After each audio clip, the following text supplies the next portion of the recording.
আসসালামু আলাইকুম। আমি তোমাদের সেই চিরচেনা সাদিক স্যার আজকে আবার হাজির হয়েছি আরেকটি নতুন সমস্যা নিয়ে।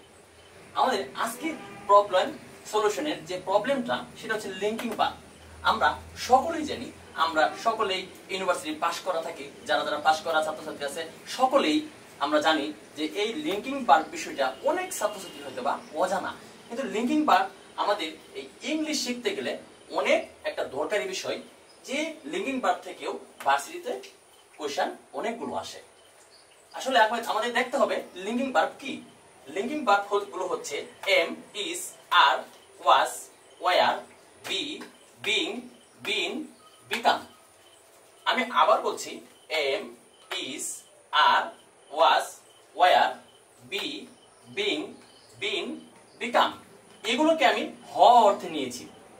হয় বা হওয়া অর্থে আমি নিয়েছি। কেন নিলাম আমি এটা? যেন আমি মনে রাখতে পারি, আমরা যেন এটা মনে রাখতে পারি। তারপর স্টে, রিমেইন, এটাকে আমি থাকা অর্থে আমি মনে রাখবো কিভাবে? Am, is, are, was, were, be, being, been, become. হওয়া অর্থে, স্টে, রিমেইন থাকা অর্থে। আরেকটা বিষয়, তারপর আমরা চিন্তা করব যে আমাদের 5টি ইন্দ্রিয় আছে, যে 5টি ইন্দ্রিয় কি কি? চোখ, চোখ, লুক এন্ড অ্যাপিয়ার, এটা হচ্ছে চোখের অংশ, চোখ বোঝায়, চোখ দিয়ে এই কাজটা করা লাগে। সাউন্ড, যেটা কান বোঝাচ্ছে। টেস্ট, জিহ্বা। ফিল, ত্বক। স্মেল, নাক। তাহলে আমরা লিঙ্কিং ভার্বগুলো মনে রাখবো এভাবে: am, is, are, was, were, be, being, been, become.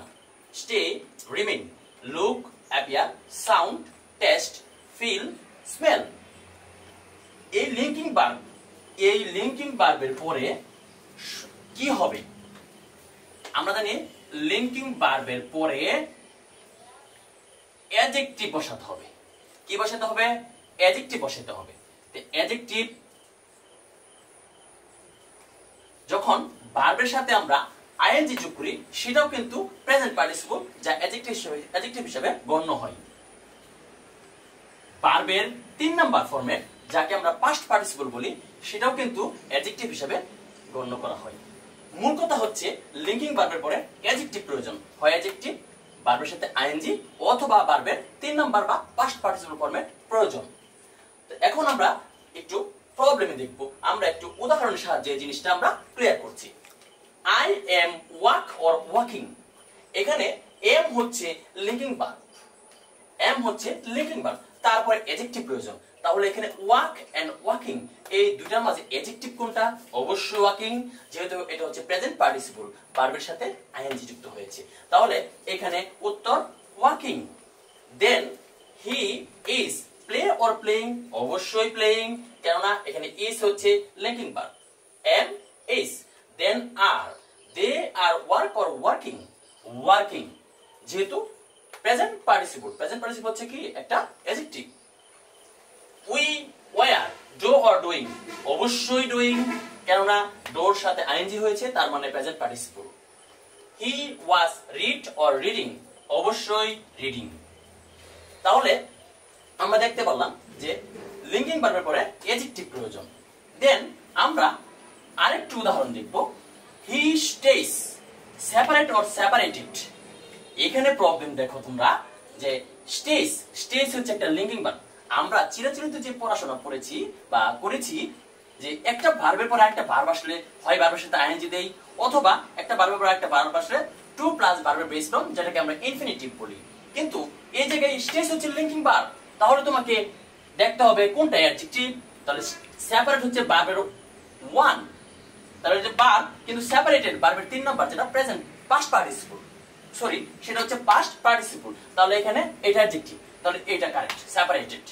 Then you are looking tire or tired, তাহলে এখানে এটা ভার্ব, এটা অ্যাডজেক্টিভ। তাহলে লুকিং যেহেতু লিঙ্কিং ভার্ব, তাহলে এটা উত্তর, tired. Then I am educate or educated, I am educate or educated, তাহলে এখানে এম লিঙ্কিং ভার্ব, তাহলে এটা হচ্ছে ভার্ব, তাহলে এটা অ্যাডজেক্টিভ, এডুকেটেড ভার্বের 3 নাম্বার বা past participle.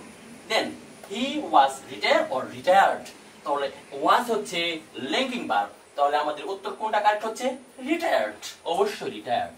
Then I will be please or pleased, এখানে খেয়াল করো আই উইল বি, তাহলে এখানে ফিউচার সেন্সে চলে যাচ্ছে। ফিউচার সেন্সে চলে গেলেও এখানে বি যেহেতু লিঙ্কিং ভার্ব, তাহলে তোমাকে উত্তর দিতে হবে প্লিজড, যেহেতু এটা পাস্ট পার্টিসিপল একটা অ্যাডজেক্টিভ।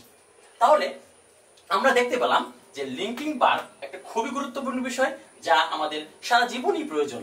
এই লিঙ্কিং ভার্ব কেন প্রয়োজন? আমরা শুধুমাত্র জানি যে am, is, are, was, were, be, being, been, এগুলো হচ্ছে টেন্সের বিষয়। সত্য কথা বলতে টেন্স বুঝতে গেলে আগে তোমাকে লিঙ্কিং ভার্ব বুঝতে হবে। লিঙ্কিং ভার্ব বোঝার পরে তোমাকে টেন্সে যেতে হবে। তাহলে আমরা জানি যে ভার্সিটিতে যে কোশ্চেনগুলো আসে তার মধ্যে লিঙ্কিং ভার্ব আসে। তাহলে আরেকটু আমরা রিক্যাপ দিই যে কিভাবে আমরা মনে রাখবো am, is, are, was, were, be, being, been, become, এগুলো হওয়া অর্থে এবং স্টে রিমেইন থাকা অর্থে। পাঁচটি ইন্দ্রিয়, লুক অ্যাপিয়ার চোখ, সাউন্ড হচ্ছে কান, টেস্ট হচ্ছে জিহ্বা, ফিল হচ্ছে ত্বক, স্মেল হচ্ছে নাক। তাহলে এই লিঙ্কিং ভার্বের পরে অবশ্যই অ্যাডজেক্টিভ হয় ভার্বের সাথে আইএনজি অথবা ভার্বের 3 নাম্বার প্রয়োজন। তাহলে আজকে এই আমরা লিঙ্কিং ভার্ব সমস্যা আমরা সমাধান করলাম। আমি আশা করি তোমরা অবশ্যই এই লিঙ্কিং ভার্ব নিয়ে যদি তোমাদের কোনো সমস্যা থাকে তাহলে আমার ভিডিওর যে কমেন্ট থাকবে কমেন্ট বক্সে তোমরা লিখবা, আমি চেষ্টা করব যথাসাধ্য সেগুলোর উত্তর দিতে।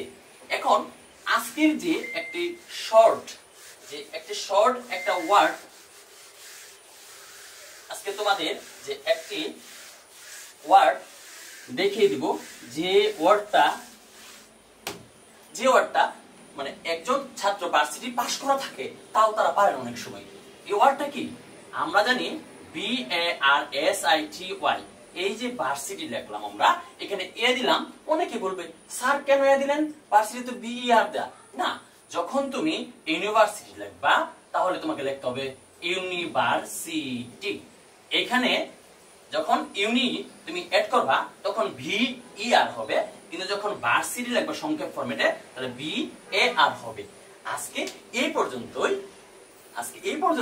তোমাদের যদি আমার ক্লাসটা ভালো লাগে থাকে তাহলে অবশ্যই আমার ফেসবুক পেজে তোমরা ফেসবুক পেজটা লাইক করবা, শেয়ার দিবা এবং কমেন্ট করবা, ফলো দিবা, এবং ইউটিউব যে চ্যানেলটা আছে সেই চ্যানেল অবশ্যই তোমরা সাবস্ক্রাইব করবা, এবং যদি ভালো লাগে তাহলে অবশ্যই অন্যের কাছে শেয়ার করবা। ধন্যবাদ, আজকে এই পর্যন্ত। আসসালামু আলাইকুম।